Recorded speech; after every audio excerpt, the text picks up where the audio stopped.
పేదోడి ప్రభుత్వాన్ని తెచ్చుకొని ప్రమాణ స్వీకారం చేసిన తర్వాత 18 క్యాబినెట్లు ఈ రోజుతో కలిపితే ఇది 19వ క్యాబినెట్. 18 క్యాబినెట్లు నిర్వహించడం జరిగింది రాష్ట్ర ప్రభుత్వం. ఈ 18 క్యాబినెట్లలో 327 అంశాలు 327 అంశాలు ప్రధానమైన 23 శాఖల్లో క్యాబినెట్కి 18 క్యాబినెట్లో చర్చకు రావటం జరిగింది. ఈ 327 అంశాలలో 321 అంశాలని క్యాబినెట్ ఆమోదించడం జరిగింది. ఏదైతే ఈ 18 క్యాబినెట్లలో క్యాబినెట్ ఆమోదించిన ఈ 321 అంశాలు 23 డిపార్ట్మెంట్లలో ఏ రకమైనగా ఆ ఆమోదించబడ్డ రాటిఫై చేసిన అంశాలు ఫైనల్గా పేదోడి కోసం చేసిన ఈ అంశాలు డెలివరీ ఎలా అయ్యాయి, దాని మీద మొదటిసారి దేశంలోనే ఏ రాష్ట్ర ప్రభుత్వము చేయని విధంగా ఈ 18 క్యాబినెట్లో అప్రూవ్ చేసిన అన్ని అంశాల మీద క్షుణ్ణంగా అంశాల వారీగా ఇంప్లిమెంటేషన్ ఎలా జరిగింది అనేది ప్రధానంగా ఈరోజు క్యాబినెట్లో డిబేట్ చేయటం జరిగింది. 96% అంటే 96% అంశాలు ఏవైతే క్యాబినెట్లో అప్రూవ్ చేయబడ్డాయో అవన్నిటి ఆల్రెడీ ఆర్డర్స్ ఇవ్వటమే కాకుండా వాటిని ఇంప్లిమెంటేషన్ స్టేజ్లోకి చేయటం జరిగిందనేది క్షుణ్ణంగా ఐటమ్ బై ఐటమ్ చర్చించిన తర్వాత ఈరోజు క్యాబినెట్ సహచార మంత్రులు, ఉన్నత అధికారులు, 23 శాఖలకు సంబంధించిన ప్రిన్సిపల్ సెక్రటరీసు, సిఎంఓ ఆఫీసు అందరం క్షుణ్ణంగా పరిశీలించిన తర్వాత గౌరవ ముఖ్యమంత్రి గారు, గౌరవ ఉప ముఖ్యమంత్రి గారు, సహచర మంత్రులు ఎక్కడైనా అంశాలలో వారి శాఖలకు సంబంధించిన అంశాలలో ఏవైనా ఇంకా మిస్ అయినవి ఉంటే వాటి మీద కూడా పూర్తి క్లారిటీ ఈరోజు ఇవ్వటం జరిగింది.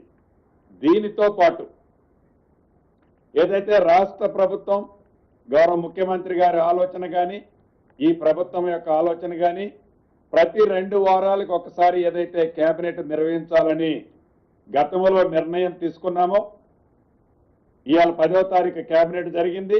మళ్ళీ 25వ తారీఖు నాడు కేబినెట్ ఇప్పుడే ఈ కేబినెట్లోనే డేట్ ఫిక్స్ చేసుకుంటున్నాం. అదే పద్ధతిలో రాబోయే రోజుల్లో ఎవరీ క్వార్టర్లీ ప్రతి 3 నెలలకు ఒక్కసారి అంటే 6 క్యాబినెట్లలో జరిగే అంశాలు ఏవైతే ఉంటాయో వాటి మీద కూడా క్యాబినెట్లో తీసుకున్న నిర్ణయాలు ప్రతి 3 నెలలకు ఒక్కసారి క్యాబినెట్లో మళ్ళీ రివ్యూ చేసి వాటిని ఇంప్లిమెంటేషను, విధి విధానాలు, పబ్లిక్ డెలివరీ చేసే సిస్టమ్ ఎలా ఉందనేది రాబోయే రోజుల్లో ఆ పద్ధతుల్లో నడపాలి.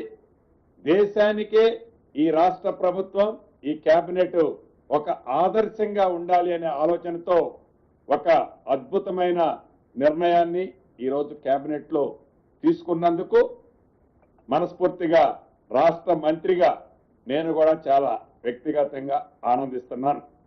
అదే రకంగా మొదటి నుంచి కాంగ్రెస్ పార్టీ చెప్తా వచ్చింది, మా నాయకులు రాహుల్ గాంధీ గారు తెలంగాణ రాష్ట్రంలో ఇందిరమ్మ ప్రభుత్వం వచ్చిన తర్వాత కేంద్ర ప్రభుత్వం దేశంలో ఏదైతే విస్మరించిందో ఆ విస్మరించిన దాన్ని తెలంగాణ రాష్ట్రంలో మోడల్గా కులగణన చేస్తామని చెప్పి దాన్ని సక్సెస్ఫుల్గా కులగణన చేయటమే కాకుండా ఆనాడు సంగారెడ్డి బహిరంగ సభలో, కామారెడ్డి బహిరంగ సభలో మా నాయకులు చెప్పినట్లు ఆనాడు పెద్దలు పొన్నం గారు కానీ మిగతా మా బీసీ నాయకులందరూ ఆ సభలో ఉన్నారు.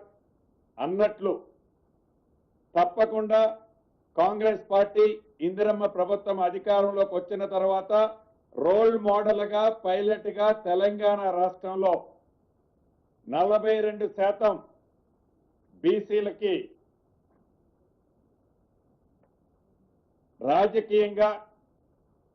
రాజకీయంగా వారికి రిజర్వేషన్ చేస్తామని ఇచ్చిన మాటలో భాగంగా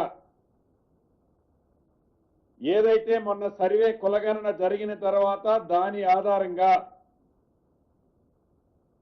42%తో అసెంబ్లీలో బిల్లు ఆమోదింపజేసుకొని ఆ బిల్లుని గవర్నర్ గారి ద్వారా కేంద్ర ప్రభుత్వానికి చిత్తశుద్ధితో ఈ ప్రభుత్వం పంపించింది. పంపించడమే కాకుండా అనేక పర్యాయాలు గౌరవ ముఖ్యమంత్రి గారు, మా బీసీ శాఖ మంత్రి వర్యులు, మిగతా సహచర మంత్రులు ఢిల్లీ పోయినప్పుడల్లా కూడా ఈ అంశం మీద అక్కడ సంబంధిత అధికారులతో, సంబంధిత మంత్రులతో అనేక పర్యాయాలు చర్చించారు. దాని మీద వారు ఎన్నో కొర్రెలు రాస్తూ వచ్చి డ్రాగన్ చేసే కార్యక్రమాన్ని చేపట్టారు.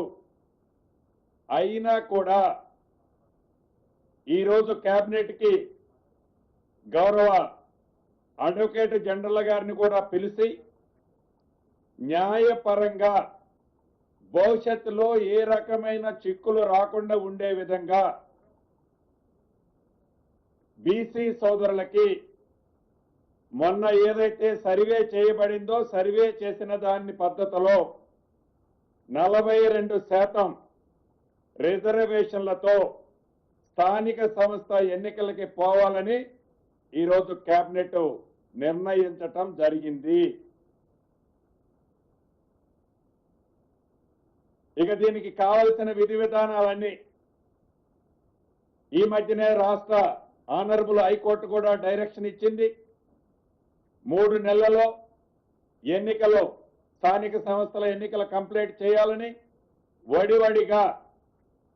వడివడిగా మాటలతో కాకుండా చిత్తశుద్ధితో లీగల్గా అడ్వకేట్ జనరల్ గారు లాంటి అనుభవజ్ఞుల సూచనలు సలహాలు తీసుకొని ఈ ప్రభుత్వం ఏదైతే డెడికేషన్ కమిషన్ వేశారో వారి ద్వారా రిజర్వేషన్లు ఇతరత్ర ప్రాసెస్ చేస్తూ ఇందిరమ్మ ప్రభుత్వము ఇచ్చిన మాట ప్రకారం 42% బీసీ సోదరులకి రిజర్వేషన్ ఇస్తూ స్థానిక సంస్థల ఎన్నికలకు పోవాలని నిర్ణయించినందుకు దాని మీద మా బీసీ మంత్రులు మళ్ళీ నేను మాట్లాడిన తర్వాత వారు కూడా మాట్లాడతారు. నా పక్షాన్ని కూడా రాష్ట్ర ప్రభుత్వాన్ని గౌరవ ముఖ్యమంత్రి గారిని అభినందిస్తున్నాను. అదే రకంగా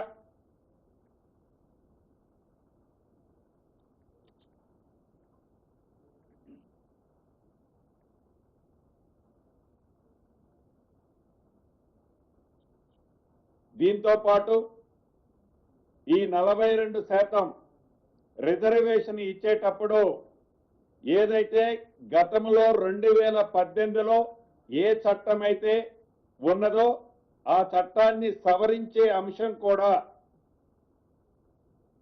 ఈరోజు కేబినెట్లో ఈ 42%ని ఇంప్లిమెంట్ చేయటం కోసం ఆర్డినెన్స్ ద్వారా ఆ చట్టాన్ని కూడా సవరించే విధంగా కేబినెట్ ఆమోదించడం జరిగింది. అదే రకంగా రాష్ట్రంలో ప్రతిష్టాత్మకంగా ఉన్న 2 ఎడ్యుకేషనల్ ఇన్స్టిట్యూషన్స్ ని యూనివర్సిటీలుగా కూడా ఈరోజు నిర్ణయం తీసుకోవటం జరిగింది. ఒకటి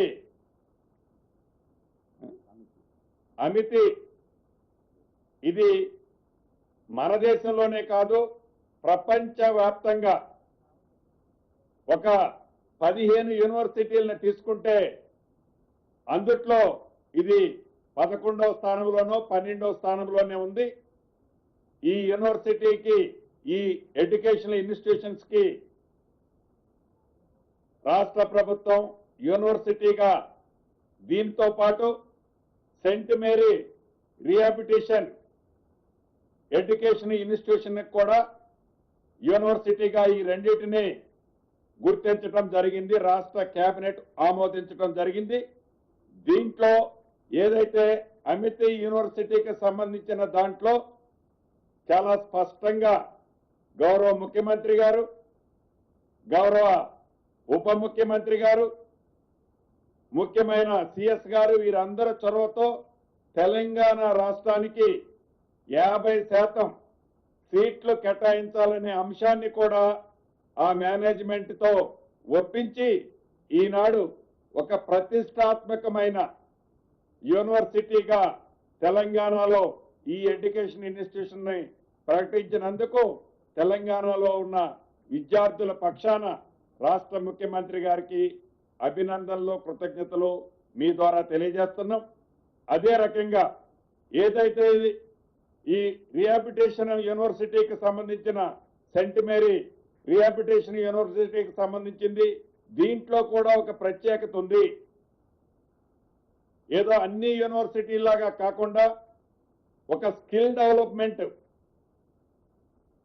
ప్రతి వ్యక్తికి ఏదైతే ఒక నైపుణ్యం ఉంటుందో ఆ నైపుణ్యాన్ని డెవలప్ చేసే దాంట్లో అన్ని సెక్టార్లో ఈ యూనివర్సిటీ భవిష్యత్తులో రొటీన్ యూనివర్సిటీ లాగా కాకుండా ఈ యూనివర్సిటీ తప్పకుండా దేశంలోనే ఒక రోల్ మోడల్ రీహాబిలిటేషన్ యూనివర్సిటీగా మన తెలంగాణలో కాబోతున్నందుకు చాలా సంతోషంగా ఉంది. అదే రకంగా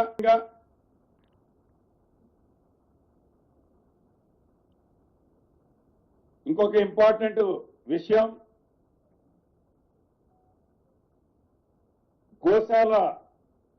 గోశాలకు సంబంధించిన అంశం. ఈ గోశాల పాలసీ మనం రాష్ట్ర వ్యాప్తంగా సుమారు 306 గోశాలలు ఉన్నాయి. ఈ గోశాలలు అయితే ఉన్నాయి, కానీ దీన్ని నిర్వహించే దాంట్లో ఆ పశువులకు సంబంధించిన తెల్ల పశువులకు సంబంధించిన అంశంలో కుప్పలు తెప్పలుగా గోశాలలో ఉండే ఏరియా చాలా లిమిటెడ్ ఏరియా ఉంది. పశువుల సంఖ్య చాలా ఎక్కువ ఉన్నాయి.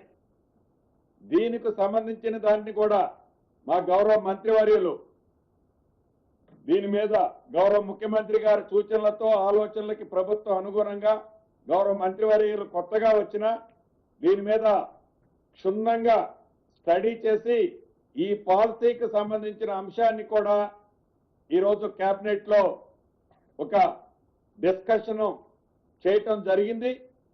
దీన్ని ఇంకా కొన్ని మోడిఫికేషన్స్ తో చేయాలి అనేది కేబినెట్ సహచార మంత్రులు గౌరవ ముఖ్యమంత్రి గారు సూచించారు. దాని గురించి ఆ సబ్జెక్టు గౌరవ మంత్రి గారు వారు ఎక్స్ప్లెయిన్ చేస్తారు. అదే రకంగా ఏవైతే రాష్ట్ర వ్యాప్తంగా అసంపూర్తిగా కేవలం ఆనాటి ప్రభుత్వం వారి వ్యక్తిగత లబ్ధి కోసం, వారి స్వార్థం కోసం ఏవైతే ఇరిగేషన్ ప్రాజెక్టులు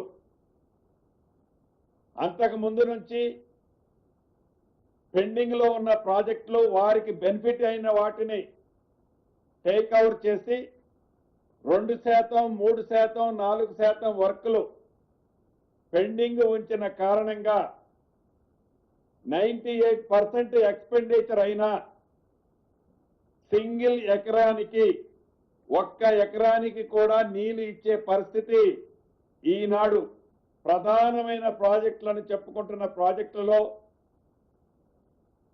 వ్యవసాయానికి ఆ నీటిని ఉపయోగించుకునే పరిస్థితి లేదన్నది రాష్ట్ర ప్రభుత్వం క్షుణ్ణంగా పరిశీలించిన తర్వాత అర్థమైంది. దానికి సంబంధించిన దాంట్లో ఏవైతే అసంపూర్తిగా మిగిలి ఉన్న ప్రాజెక్టులలో బ్యాలెన్స్ ల్యాండ్ ఎక్విజిషన్ ఏదైతే ఉందో ఈ రాబోయే కొద్ది రోజుల్లోనే వీలైనంత తొందరలో ఆ ల్యాండ్ ఎక్విజిషన్ ని కంప్లీట్ చేసి ఆ బ్యాలెన్స్ వర్కుల్ని పూర్తి చేయాలని కూడా గౌరవ ముఖ్యమంత్రి గారు, అదే రకంగా నీటిపారుదల శాఖ మంత్రి వర్యులు ఉత్తమ్ కుమార్ రెడ్డి గారు కూడా ఈరోజు కేబినెట్ లో డీటెయిల్ గా ఎక్స్ప్లెయిన్ చేశారు మంత్రి గారు. దాన్ని కూడా గౌరవ ముఖ్యమంత్రి గారి సూచనలతో రాబోయే రోజుల్లో ఆ బ్యాలెన్స్ ల్యాండ్ ఎక్విజిషన్ ని పూర్తి చేసి ఆ నామినల్ గా బ్యాలెన్స్ ఉన్న వర్క్ ని కంప్లీట్ చేసి తెలంగాణ రాష్ట్ర రైతన్నలకు వారి పంటలు సస్యశ్యామలంగా నీళ్ళిచ్చే విధంగా ఆ నిర్ణయాన్ని కూడా ఈరోజు కేబినెట్ లో నిర్ణయం తీసుకోవడం జరిగింది. ఇప్పుడు గౌరవ పొన్నం ప్రభాకర్ గారు మాట్లాడతారు. తెలంగాణ ప్రదేశ్ కాంగ్రెస్ పక్షాన కామారెడ్డి బీసీ డిక్లరేషన్ లో తీసుకున్న నిర్ణయం ప్రకారంగా ప్రభుత్వం ఏర్పడ్డ తర్వాత ఫిబ్రవరి 4, 2024 నాడు కులగణన చేయాలని శాసనసభలో తీర్మానం చేసుకొని తీర్మానం నుంచి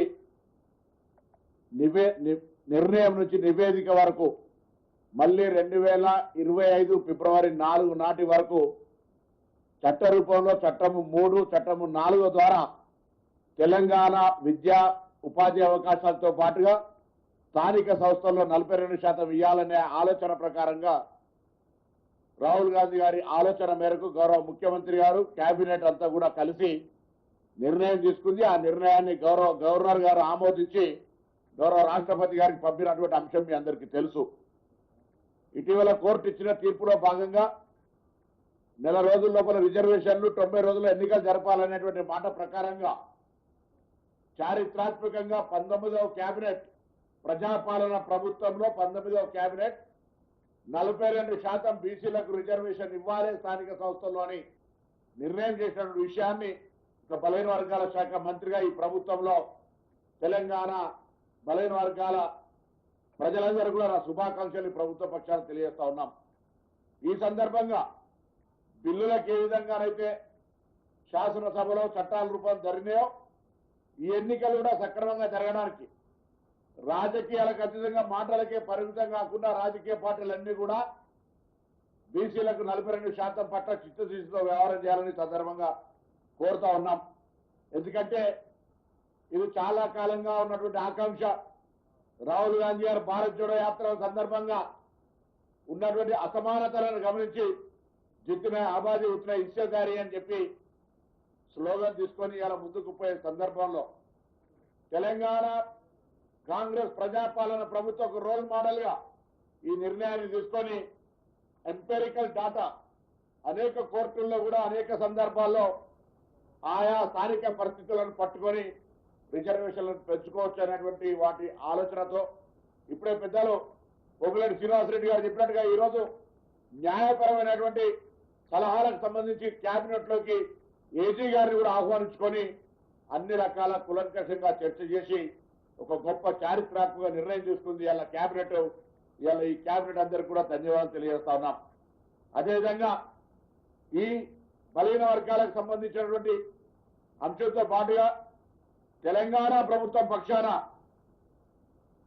రాష్ట్ర ప్రభుత్వం గతంలో మనం ఉద్యోగం కూడా నీళ్లు నిధులు నియామకాల కోసం కానీ నోటీసులకే పరిమితమైనటువంటి పరిస్థితులలో తెలంగాణ ప్రజాపాలన ప్రభుత్వం అధికారంలోకి వచ్చిన తర్వాత ఇప్పటి వరకు 60,000 ఉద్యోగాలను నింపడం జరిగింది ప్రభుత్వం. దాంతో పాటుగా కేటగిరీషన్ కు సంబంధించి ఇష్యూ ఉండడం వల్ల కొంత జాప్యమైనప్పటికీ కూడా దాదాపు 17,000 చిల్లర ఉద్యోగాలకు సంబంధించినటువంటి నోటిఫికేషన్లకు జాబ్ క్యాలెండర్ సిద్ధంగా ఉంది. దాంతో పాటుగా ఇంకొక 22,000 ఉద్యోగాలకు మొత్తంగా మార్చి లోపల 1,00,000 ఉద్యోగాలకు పైగా అందరికి ఇవ్వాలనేటువంటి ఆలోచన ప్రభుత్వం నిర్ణయం కూడా ఈ సందర్భం లోపల చేయడం జరిగింది. దాంతో పాటుగా రాష్ట్రంలో పనిచేస్తున్న ప్రతి ఉద్యోగి పట్ల గతంలో ఉద్యోగ సంఘాలతో చర్చ జరిగిన సందర్భంగా కావచ్చు బయట రకరకాలుగా వివిధ హోదాలో ఉన్నటువంటి వాళ్ళందరూ కూడా స్ట్రీమ్లైన్ చేయాలనేటువంటి దాని కొరకు ఒక ఆఫీసర్స్ కమిటీ వేసి కూడా అంత స్ట్రీమ్లైన్ చేసేటువంటి నిర్ణయం తీసుకోవడం జరిగింది. ఇందులో ముఖ్యంగా ఈరోజు బలహీన వర్గాలకు సంబంధించినటువంటి ఒక చారిత్రాత్మక నిర్ణయం 42% ఇవ్వాలనేటువంటి మాటకు కాంగ్రెస్ ప్రభుత్వం కట్టుబాటు ఉంది. దీన్ని సాఫీగా ఎన్నికల